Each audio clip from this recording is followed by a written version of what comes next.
The girl tumbled out of the battered pickup truck, like a shadow that had come undone. Her knees hit the dirt, scraping against the gravel as she gasped out a trembling whisper, "Just kill me fast." The wind swallowed her words and carried them down the endless stretch of highway, where the sound of approaching motorcycles rumbled like a storm rolling over dry land. The engines cut off one by one. Boots hit the pavement. Soon, 5 men in black leather vests formed a tight circle around her. The tallest stepped forward, a broad, shouldered man with tattooed arms, shaped by decades of hard roads. He froze mid-step, as if sensing something no one else could. Slowly, he reached for her shaking hands and gently moved aside her torn flannel shirt. What he saw underneath made every biker stop breathing. Branded burnt into her skin was a mark, a brand, a symbol of ownership. A silent, heavy darkness fell along the road. The wind, even, seemed to hold its breath. Before we continue, if you believe that kindness can save a life, that second chances matter, take a moment to like this video, share it,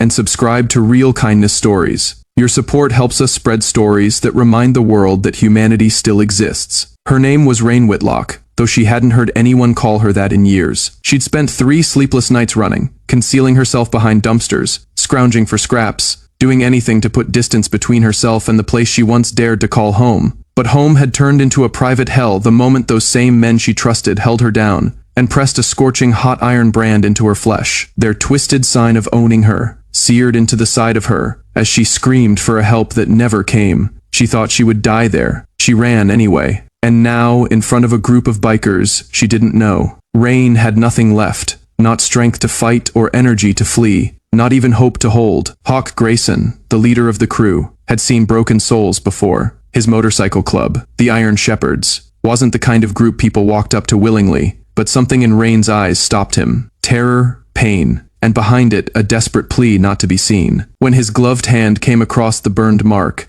a memory struck him like a steel blade. His little sister, taken years ago by the same gang whose symbol was now etched on Rain's skin, the Vultures. He didn't say a thing. None of them did. The silence was heavier than any threat. Then Hawk did something unexpected. He slipped off his jacket and draped it over her shoulders, covering the brand that had stolen her identity. The rest of the crew exchanged glances. Words weren't needed. They all knew this wasn't any ordinary runaway. This was personal. Rain didn't resist as they hauled her to their hideout, an abandoned gas station with a repair shop. She didn't care which way they went. Her body was functioning on fear and exhaustion, her heart too numb even to hope. But when they gave her water, when they cleaned her wounds, when they gave her space instead of interrogation, something in her shifted. Something she hadn't felt in years. Safety that night. As fire flared in the pit, Hawk finally spoke up. His voice was gravelly, but not unkind. "Who did that to you?" Rain kept her stare fastened on the flames. She took a long, trembling breath, then whispered out a name that had been buried deep inside her for years.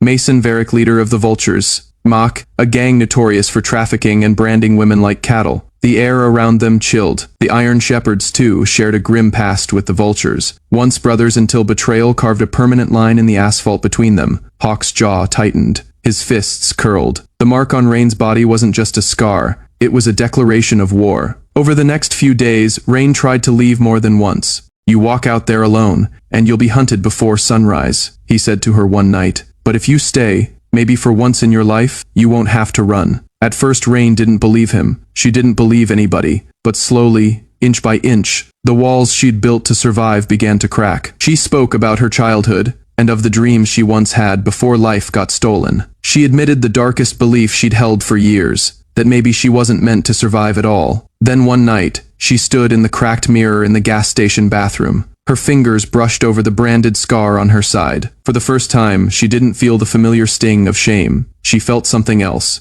Anger, not the wild kind that burns everything down, but the quiet, rising fire that wakes the dead inside you and whispers, "Fight back." It was a look in her eyes, a fire she thought she'd lost forever, and Hawk responded with a single steady nod. "We'll make it right." On the night that the Iron Shepherds rode out, the world was silent and moonless. Their motorcycles rolled across the highway like shadows. Their engines softened. Their headlights dimmed. Rain rode behind Hawk, her fingers clutched around the back of his leather vest like a lifeline. She wasn't shaking anymore. They weren't going to kill Mason Varick, not yet. First, they were going to show him what losing control felt like, the way she did. It had been a quick, violent confrontation, beautifully precise. Out at the abandoned mill, the Vultures never knew what hit them. The smirking expression on Mason's face when he strutted outside suddenly collapsed when he saw her. Rain Whitlock standing tall behind the iron shepherds, alive, unbroken, and staring straight at him. Hawk did not utter one word. He didn't need to. The message was written in the silence. The girl you tried to own has a family now, and they ride for her. By dawn, it was over. The Vulture's chapter closed forever. Rain didn't watch what happened with Mason. She didn't have to. For the first time in years, she stood under the rising sun and felt warmth rather than fear. Hawk drove her back to the gas station, quiet as always. When the engine finally went still, she swung herself off the bike and stood tall, eyes up to his. "Thank you," she whispered, "for not letting me disappear." He nodded once.